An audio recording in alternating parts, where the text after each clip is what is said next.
Yo guys, welcome to my YouTube channel study with me. तो last time हमने class 11th का third chapter motion in a straight line part 1 करा था, जिसमें हमने path length, displacement and position पढ़ा था कि क्या होता है, और साथ में हमने नॉन यूनिफॉर्म और यूनिफॉर्म मोशन भी पढ़ा था कि वो क्या होता है, और हमने उनके ग्राफ्स भी देखे थे, लाइक पोजीशन टाइम ग्राफ और यूनिफॉर्म मोशन और नॉन यूनिफॉर्म मोशन के लिए। तो अब हम उसके आगे का पार्ट करने जा रहे हैं, जो कि है average velocity and average speed. तो जैसा कि आप लोगों को पता है, वेलोसिटी और स्पीड का डिफरेंस पहले हमें पता होना चाहिए, एवरेज वेलोसिटी और एवरेज स्पीड के लिए। तो एवरेज वेलोसिटी वेलोसिटी क्या होती है और स्पीड क्या होती है? स्पीड क्या होती है? नॉर्मल कोई ऑब्जेक्ट मूव कर रहा है कितनी किसी भी स्पीड से, वो सिंपल उसकी स्पीड है। और वेलोसिटी भी एक तरह से स्पीड ही होती है, बट वो होती है स्पीड विद डायरेक्शन। इसीलिए ये दोनों थोड़ी अलग क्वांटिटी कहलाई जाती है, होती दोनों ही स्पीड है। अब हम पढ़ते हैं एवरेज वेलोसिटी का डेफिनेशन क्या है। Average velocity is defined as the change in position or displacement delta x divided by the time interval delta t in which the displacement occur। यानी कि कोई दो ऑब्जेक्ट है, मूव कर रहे हैं, उनकी डायरेक्शन है दो अलग टाइप की और दो अलग टाइप के टाइम्स है, तो दोनों को माइनस कर देंगे तो हमारी एवरेज वेलोसिटी आ जाती है। लाइक हम नॉर्मली स्पीड का फॉर्मूला क्या लिखते हैं? Speed is equal to distance upon time, हम ये लिखते हैं। ऐसे ही वेलोसिटी का क्या होगा? Velocity is equal to displacement upon time. Speed simple distance by time होती है, वेलोसिटी डिस्प्लेसमेंट बाय टाइम होती है। तो अब हम एक इसको थोड़ा ग्राफिकली समझ लेते हैं कि किस टाइप से होगा, डायग्राम के थ्रू समझ लेते हैं। मान लीजिए कोई ऑब्जेक्ट है, यहाँ से यहाँ मूव करा ए से बी, और कोई दूसरा ऑब्जेक्ट है, ये ऑब्जेक्ट मान लीजिए पी था। नेक्स्ट हमने मान लिया कि एक दूसरा ऑब्जेक्ट है क्यू, या वो यहाँ से यहाँ मूव करा ए डैश से बी डैश तक। तो इसने जो मूव करा वो टाइम t1 में मूव करा, और इसने जो मूव करा टाइम t2 में मूव करा। इसने जो डिस्टेंस कवर करा है उसे हम मानेंगे x1 कि इसने इतना डिस्टेंस कवर कर लिया x1, और इसने x2 कर लिया है कवर। तो जब हमें इन दोनों की एवरेज वेलोसिटी निकालनी हो तो हम क्या करेंगे? x2 minus x1 upon t2 minus t1, यानी कि जो इसका डिस्प्लेसमेंट था, क्यू का जो डिस्प्लेसमेंट था वो, माइनस पी का जो डिस्प्लेसमेंट था वो, अपॉन इसका जो टाइम था, क्यू का जो टाइम था t2 माइनस पी का जो टाइम था t1 वो। इस तरह से हमारी एवरेज वेलोसिटी जो है वो आती है। और एवरेज वेलोसिटी, इसको जो चेंज होता है वो हम डेल्टा से रिप्रेजेंट करते हैं, delta x upon delta T. और इसके ऊपर हम ऐसे करके बार लगाते हैं, मतलब एरो टाइप्स में, क्योंकि ये एक वेक्टर क्वांटिटी है। ये हम आगे जाके पढ़ेंगे स्केलर और वेक्टर क्वांटिटी क्या होती है। अभी आपको ज़्यादा डीप जाने की ज़रूरत नहीं है, अभी आपको इतना ही समझने की ज़रूरत है कि ये इस तरह से लिखा जाएगा। अब हमने यहाँ पे फॉर्मूला तो समझ लिया कि फॉर्मूला किस टाइप से है। अब हमें इसके समझने SI यूनिट, क्योंकि SI यूनिट भी इंपॉर्टेंट होती है। जब हम कुछ कैलकुलेट कर रहे हैं, कैलकुलेशन कर रहे हैं, तो हमें SI यूनिट भी उसके साथ में मेंशन करनी होती है, तभी हमें पूरे मार्क्स मिलते हैं। तो हम इसकी SI यूनिट कैसे कैलकुलेट करेंगे? डेल्टा एक्स क्या, ये क्या है? डिस्प्लेसमेंट है। डिस्प्लेसमेंट हम किस में कैलकुलेट करते हैं? मीटर में। और टाइम सेकंड में, या फिर हम इसे किलोमीटर और आर में भी कर सकते हैं। ये डिवाइड है दोनों, तो हम इसे एक तरह से ऐसे भी लिख सकते हैं, ये है metre per second, kilometre per are, दोनों यूज़ होते हैं। पर मोस्टली मीटर पर सेकंड हम यूज़ करते हैं बुक्स के अंदर पढ़ाई करने के लिए। बाकी हमारा नॉर्मल लाइफ में किलोमीटर पर आर यूज़ होता है। हम इसे एक तरह से मीटर पर सेकंड भी लिख सकते हैं, और इसे किलोमीटर पर आर, ये हमने छोटी क्लासेस में पढ़ा, जब डिवाइड होता है ऊपर आके माइनस हो जाता है। तो ये SI यूनिट हुई। अब हम यहाँ पे देखें, the SI unit of velocity is metre per second, और मीटर पर सेकंड तो ऑल दो किलोमीटर पर आर, जो कि मैंने आपको बताया अभी कि किस तरह से कैलकुलेट किया जाता है। अब यहाँ पे एक ग्राफ बताया हुआ है एवरेज वेलोसिटी का, जो कि हम करेंगे तो हमें और इजीली समझ आएगा, कंसेप्ट और अच्छे से क्लियर होगा। यहाँ पे मैंने आपको बताया था पोजीशन टाइम ग्राफ क्या होता है। पोजीशन इस तरफ होती है y एक्सिस पे, और टाइम x एक्सिस पे होता है। तो हमने वही ग्राफ बनाया, पोजीशन टाइम ग्राफ। तो देखिए, एक ऑब्जेक्ट का ये लिया गया है डिस्टेंस टाइम, और दूसरे ऑब्जेक्ट का ये लिया गया है डिस्टेंस और टाइम। यानी कि कोई ऑब्जेक्ट है P1, उसको उसने डिस्टेंस कवर करा है 10 मीटर, मीटर में है ना, तो 10 मीटर डिस्टेंस कवर करा है कितने सेकंड्स में? 5 सेकंड में। तो ये इसका मान लीजिए x1 और ये t1। ये दूसरा ऑब्जेक्ट है कोई, उसने कवर करा है 27.4 मीटर, ये इसका x2, कितने टाइम में? 7 सेकंड में ये t2। तो हमें इसका निकालनी है एवरेज वेलोसिटी। कैसे निकालेंगे? x2 minus x1 upon t2 minus t1। इसकी एवरेज वेलोसिटी निकल जाएगी, जो कि इन्होंने ये ग्राफ के थ्रू शो करी हुई है। ये देखिए, ये डॉटेड लाइन है ना, इसे स्लोप बोलते हैं। स्लोप ऑफ अ ग्राफ है ये। जो भी ऐसे लाइंस जाएगी वो स्लोप, उसे स्लोप बोला जाता है। देखिए अब ये जैसे मैंने आपको बताया था ना अभी लास्ट वाले में, velocity x2 minus x1 upon t2 minus t1। x2 की वैल्यू कितनी थी यहाँ पे ग्राफ इसमें? x2 की वैल्यू 27.4, तो वही हमने यहाँ पे फिल करी है 27.4 माइनस x1 कितना था? 10 मीटर, तो वो हमने यहाँ पे फिल कर दिया 10 मीटर। ऐसे ही t2 और t1 कितना है? t2 कितना है?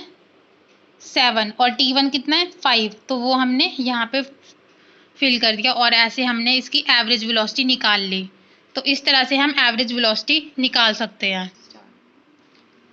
तो अब हम ग्राफ्स पढ़ेंगे। Graph is very important. बहुत बार क्वेश्चंस पूछे जाते हैं ग्राफ के रिलेटेड 1 मार्क 2 मार्क में। या तो आपको ऐसे बोला जाएगा कि आप पोजीशन टाइम ग्राफ बनाइए, या फिर आपको ग्राफ ड्रॉ करके देंगे और आपसे पूछेंगे कि ये किस चीज़ का ग्राफ है और ये क्या रिप्रेजेंट कर रहा है।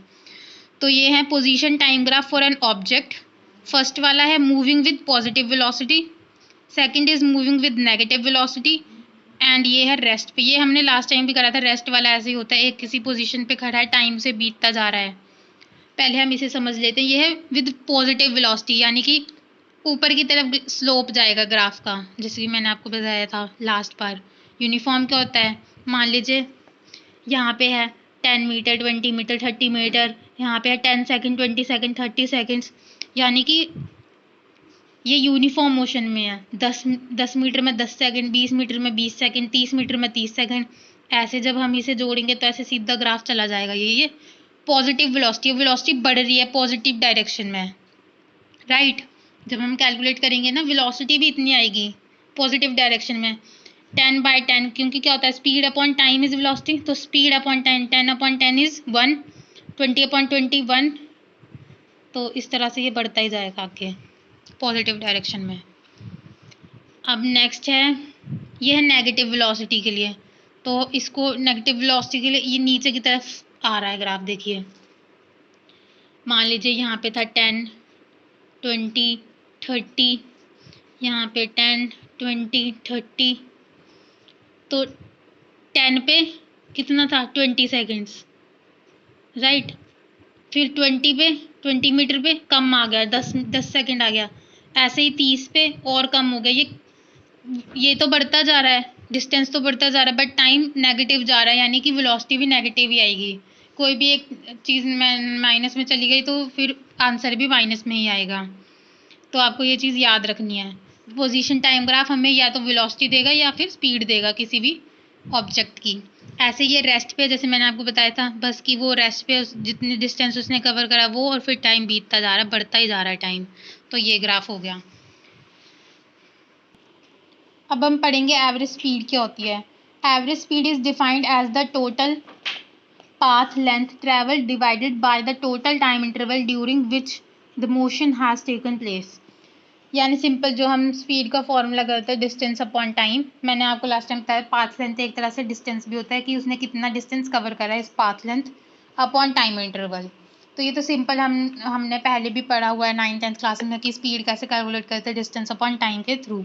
तो हम ऐसे कैलकुलेट करेंगे। और एसआई यूनिट की बात आई तो वेलोसिटी भी स्पीड ही होती है। Speed is velocity, velocity is speed. तो इन दोनों की एसआई यूनिट भी सेम होंगी, यानी कि मीटर पर सेकंड और किलोमीटर पर आवर, जो हम दूसरी तरह से लिखते हैं, जो कि मैंने आपको बताया था, जो कि मैंने आपको यहाँ पे कैलकुलेट करके बताया था सारा कि मीटर पर सेकंड और किलोमीटर पर आवर किस तरह से आता है। ये इनकी एसआई यूनिट होगी, चाहे वेलोसिटी हो चाहे स्पीड हो। तो अब हम नेक्स्ट करेंगे एग्जाम्पल, ताकि हम जो हमने यहाँ पे पढ़ा है हम अपने कंसेप्ट को क्लियर कर सकें। अब हम एग्जाम्पल करते हैं ताकि हम कंसेप्ट और क्लियर कर सकें अपना, जो हमने एवरेज वेलोसिटी और एवरेज स्पीड पढ़ा है। अ car is moving along a straight line से OP इन फिगर 3.1। ये हमने पढ़ा था फिगर 3.1 जो है ये वाली है।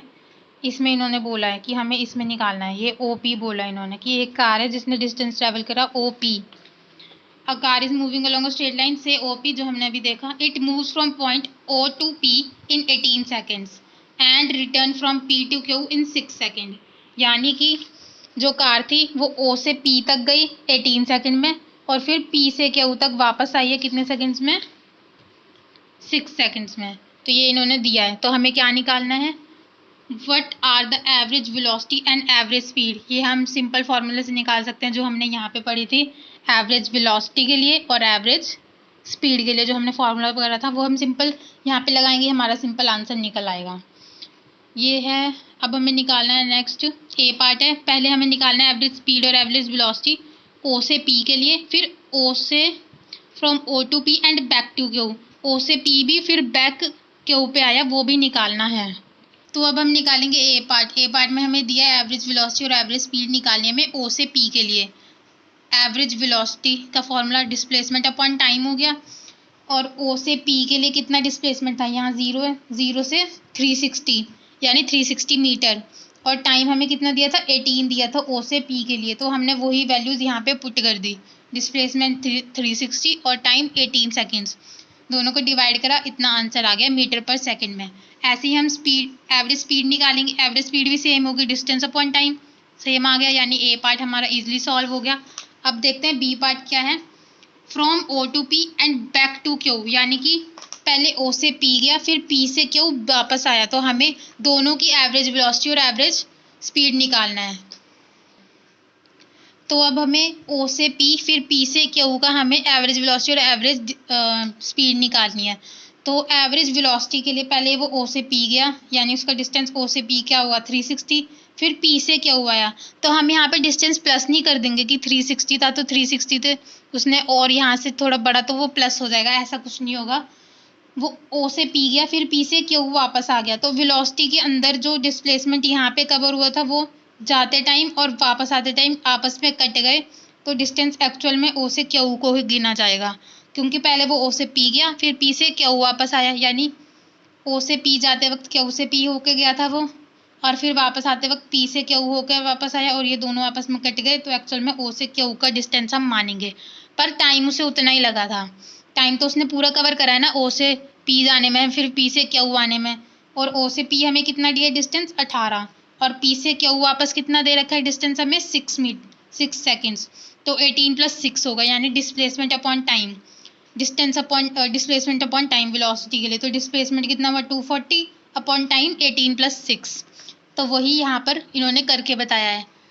Average velocity displacement upon time, displacement 240 upon 18 + 6, और ये ऐसे कैलकुलेट करके हमारा एवरेज वेलोसिटी निकल गया। ध्यान रखिएगा हमने कैसे निकाला है, जाने का और आने का कट हो जाएगा क्योंकि वो O से P गया फिर P से Q रिटर्न आया है, तो ये आपने ध्यान रखना है, इसलिए हम O से Q का ही मानेंगे। अब नेक्स्ट पार्ट में हमें एवरेज स्पीड निकालना है, उसके लिए हमें डिस्टेंस को पूरा मानना पड़ेगा, यानी O से P फिर वापस P से Q।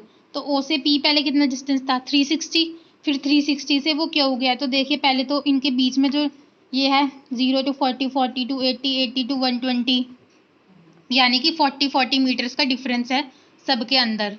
तो यानी कि ये और 40 गया और 40 और 40, यानी कि 3 बार आगे बढ़ा ना, तो 40 + 40 + 40 कितना हो गया? 120, यानी कि 360 वो यहाँ गया फिर 120 मीटर वो यहाँ आया, यानी 360 + 120 डिस्टेंस अपॉन टाइम। तो अब टाइम तो टोटल उतना ही हुआ जो पहले था, 18 जाने में और 6 यहाँ आने में, यानी 18 + 6, तो हम टोटल करेंगे 360 प्लस यहाँ आने में 120 अपॉन 18 + 6, तो ये हम यहाँ पे इसके अंदर पुट करेंगे एवरेज स्पीड में पाथ लेंथ अपॉन टाइम, यानी 360 + 120 अपॉन 24, और डिवाइड करें इन दोनों को और आंसर हमारा ये आ जाएगा। तो इस तरह से हम एवरेज वेलोसिटी और एवरेज स्पीड कैलकुलेट कर सकते हैं जो भी हमें गिवन करा दिया हो। तो इसी तरह से हमने न्यूमेरिकल सॉल्व करा है, जिससे हम थोड़ा और अपने कंसेप्ट को क्लियर कर पाएँ। आई होप आपको समझ आया होगा जो भी मैंने इस वीडियो में बताने की कोशिश की है। नेक्स्ट वीडियो में हम इंस्टेंटेनियस वेलोसिटी एंड स्पीड पढ़ेंगे। तो आई होप आपको वीडियो पसंद आई हो, तो आप कमेंट करके बताइएगा कि आपको और क्या टॉपिक्स आप पढ़ना चाहते हैं हमारी वीडियोस में, और कुछ करेक्शंस हो या कुछ आप सजेशंस देना चाहते हो तो वो भी आप कमेंट करके बता सकते हैं। तो आज की वीडियो यहीं पे ख़त्म होती है। Thanks for watching and must like, comment, share and don't forget to subscribe my channel. Thank you so much.